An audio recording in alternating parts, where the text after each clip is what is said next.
Kien nhar l-erba' li għadda waqt sessjoni tal-Kungress tal-Partit Laburista li Joseph Muscat tkellem għall-ewwel darba dwar il-paga minima nazzjonali.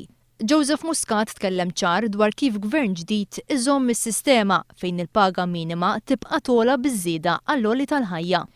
Meta mistoqsi dwar żidiet oħra, il-mexxej Laburista ma qadx idur mal-lewża u qal li l-ewwel prijorità tiegħu hija li jkun hemm tkabbir ekonomiku u la darba dan jintlaħaq wieħed ikun jista' jitkellem biex ikun hemm żidiet oħra fil-paga minima nazzjonali, apparti iż-żidiet li se jibqgħu jingħataw għall-għoli tal-ħajja. Din il-pożizzjoni qablu magħha l-imsieħba soċjali, inkluż l-Unjin ħaddiema Magħqudin, kif jirriżulta minn kummenti ta' Joseph Vella, Segretarju Ġenerali tal-UHM.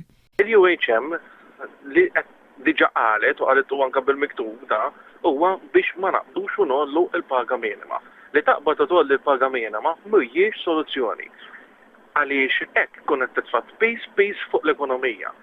Din hija eżatt il-pożizzjoni kif iddikjarata minn Joseph Muscat li reġa' tennija f'konferenza tal-aħbarijiet nhar it-tnejn li għadda fejn għamilha ċara li għalkemm mhux se tiżdied il-paga minima nazzjonali, iż-żieda għall-għoli tal-ħajja se tibqa' tingħata kif maqbul mal-imsieħba soċjali kollha. Aħna qatt ma semmejna żieda fl-għoli tal-ħajja l-kol għax hija ovvja li l-kol huwa ftehim bejn l-imsieħba soċjali kollha u l-gvern li ma ftehim aħna m'għandna l-ebda ħsieb illi mmissu. Kummenti ma' One News, is-Segretarju Ġenerali tal-UHM Joseph Vella li kien preżenti għas-sessjoni tal-Kungress tal-Partit Laburista li matula Joseph Muscat tkellem dwar il-paga minima nazzjonali, ikkonferma li la waqt il-Kungress u lanqas fl-qagħat uffiċjali mal-Partit Laburista qatt ma semmiet il-possibilità ta' ifriżar tal-paga minima nazzjonali.